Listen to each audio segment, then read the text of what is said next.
Bien, el doctor Bernard Ars es presidente de la Federación Internacional de Asociaciones Médicas Católicas.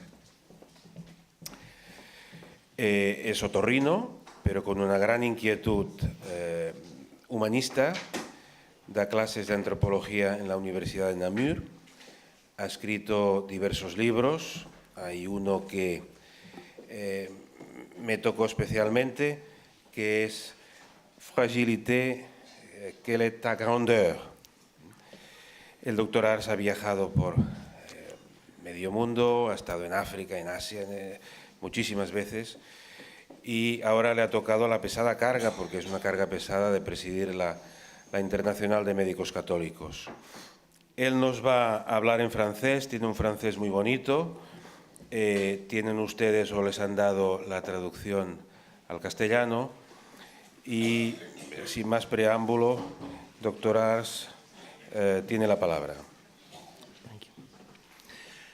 Monsieur le Président, Monseigneur, Mesdames, Messieurs, chers collègues, chers amis,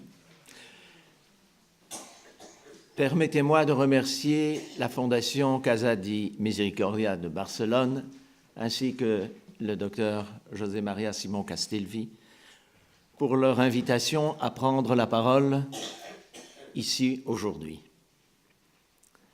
Le binge drinking. J'évoquerai ce thème en 3 points.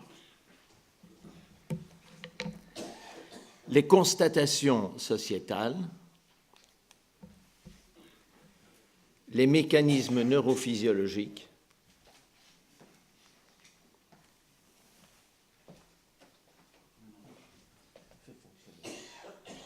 et la démonstration de la culture de la banalisation.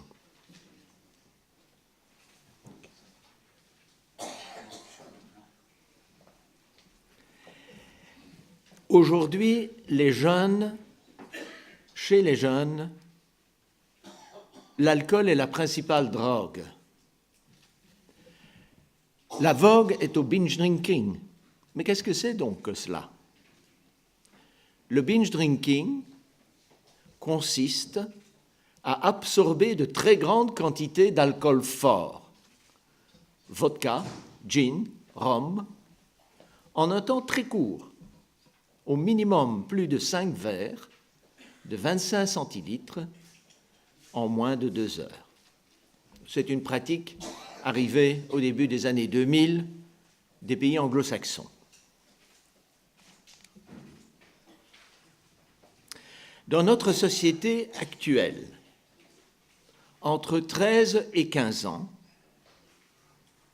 parfois jusqu'à 20, 25, les jeunes sont supposés, doivent passer de façon incontournable par ce rituel baptisé le binge. Les filles boivent à jeun pour tomber plus vite. Les garçons mélangent l'alcool fort avec des boissons dopantes contenant de la taurine, comme le Red Bull, pour mieux tenir devant les copains avec des risques cardiaques non négligeables. Pour s'intégrer au groupe de leurs pairs, les adolescents ont besoin de faire comme les autres et doivent en pratiquer les usages, leur ressembler, signe d'appartenance à une communauté. L'alcool est le vecteur qui les soude entre eux dans ce groupe sans lequel il ne serait rien. Pour le jeune, le binge drinking est l'occasion de se tester par rapport aux autres et d'affirmer son identité. Dans certains cas, cela peut dès lors favoriser la surenchère et entraîner des comportements dangereux avec des conséquences importantes. L'alcool est aujourd'hui le favori dans le répertoire des substances psychoactives, utilisées pour la recherche du plaisir quand on passe du temps entre amis. Si, à dose faible, l'alcool a des effets euphorisants, agréables, la façon de boire qu'est le binge drinking conduit à ce que s'installe non seulement la tolérance, mais une réelle dépendance. Quelques mots sur la neurophysiopathologie.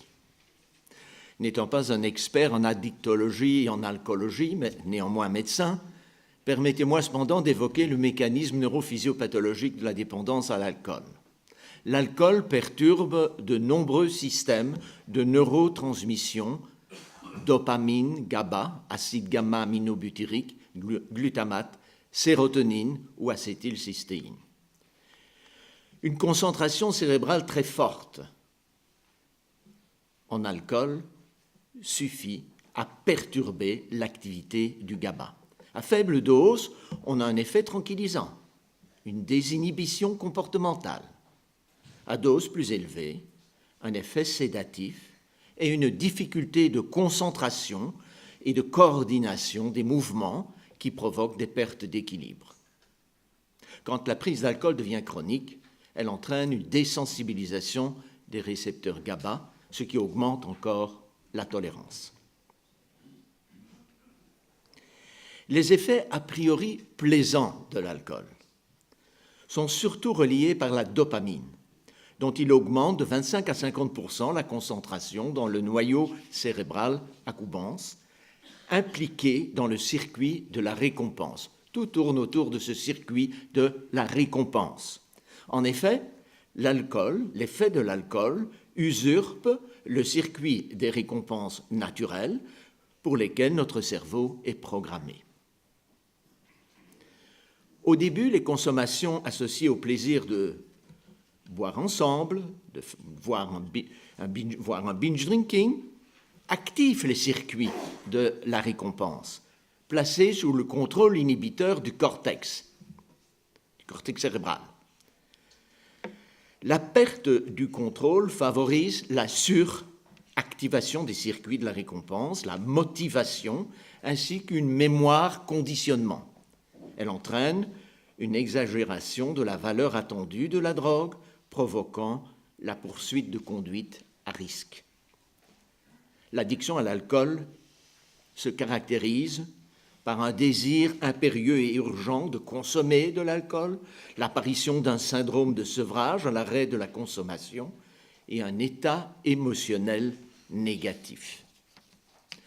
L'alcool est à l'origine d'une mémoire pathologique, expliquant au moins en partie comment l'alcool laisse des traces cérébrales qui font que le sujet alcoolodépendant peut rechuter, même après une longue période d'abstinence, lors d'une reconsommation, même faible d'alcool, ou simplement lors de l'exposition à un indice contextuel associé avec les prises régulières d'alcool. L'addiction à l'alcool est en fait une pathologie chronique de la motivation, envie très forte et croissante, liée à une altération du système nerveux central de la récompense. Autrement dit, pour parler plus simple, c'est une sorte de virus informatique piratant le système de pilotage des motivations.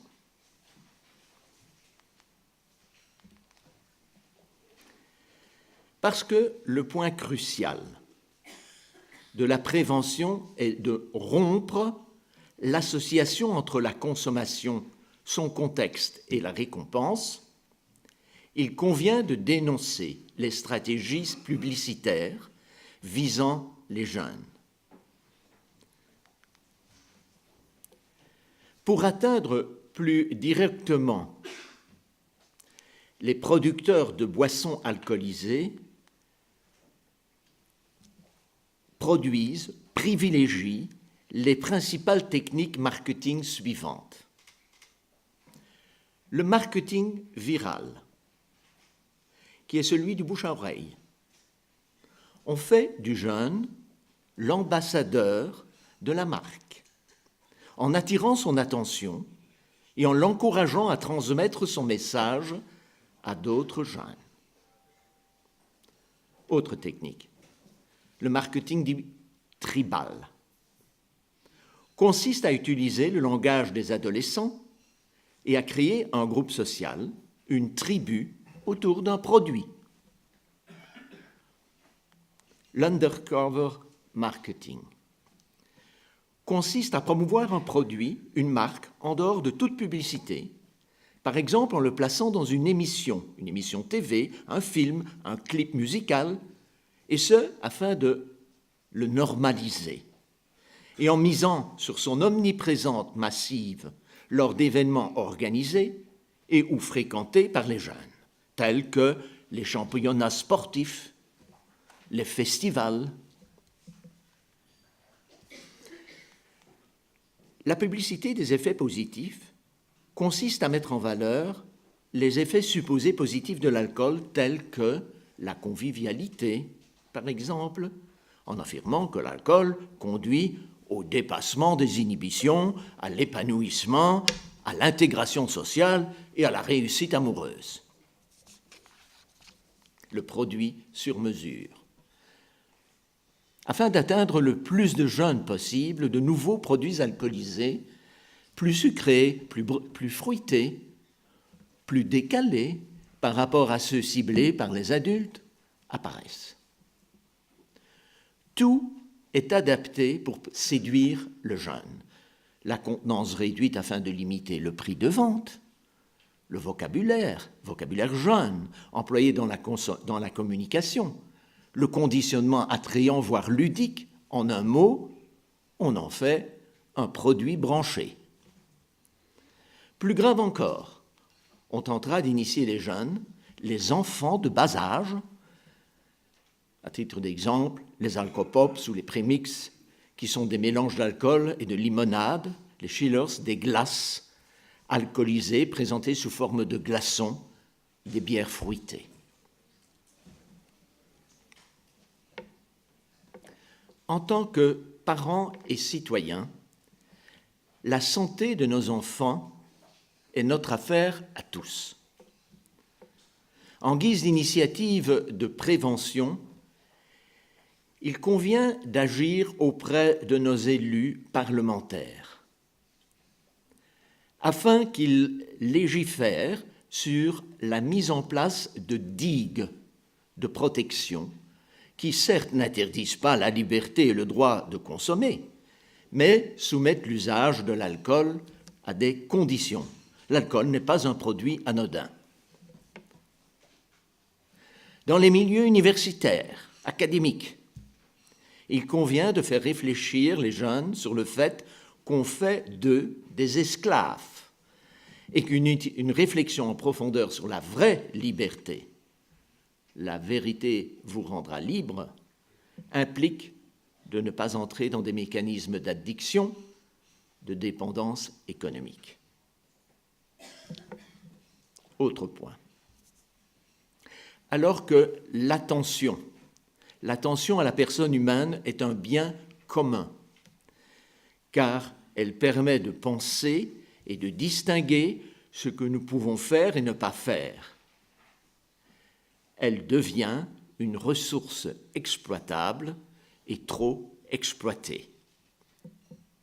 Nous devenons esclaves de multiples sollicitations, non dénuées d'arrière-pensée commerciale. Dans notre société actuelle, il nous est proposé un kit de prêt-à-penser, jouant sur la facilité et notre confort. Nous vivons dans une sorte de corruption généralisée des valeurs et des fins, menant à une dépression terrible qui, elle aussi, conduit à des addictions. L'idée moderne de la liberté est celle d'une autonomie sans limite, sacralisant la notion de choix et faisant de toute contrainte extérieure une oppression. Neutralisant nos capacités de réaction critique que nous développons naturellement grâce à l'attention, des êtres qualifiés de consommateurs sont fabriqués et deviennent dépendants, puis de réels malades, désemparés, dont la société, à grands frais, devra assurer la santé dans un contexte socio-économique difficile. Il est urgent que le monde académique l'exécutif, le législatif réagissent sur l'abandon des jeunes et des plus vulnérables, réagissent à l'influence des lobbies quand tous les indicateurs démontrent que la consommation de boissons alcoolisées par les jeunes et fait nouveau par les jeunes femmes augmente considérablement et que l'alcool devient l'une des premières causes médicales d'hospitalisation. En parallèle à ces démarches politiques de dénonciation de cette culture de la banalisation, permettez-moi également, sans entrer dans le détail, d'insister à nouveau sur la valeur de l'éducation, de la vertu de maîtrise de soi, à réintroduire dans nos systèmes d'instruction et d'enseignement.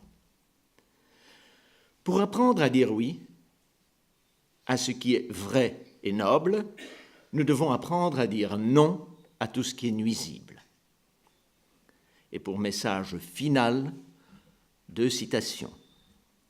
Alors que Saint-Exupéry, Antoine de Saint-Exupéry, dit « L'avenir, tu n'as pas à le prévoir, mais le permettre », il convient, selon Georges Bernanos, d'agir de son mieux au milieu du monde que l'on sait périssable et où tout est toujours à recommencer.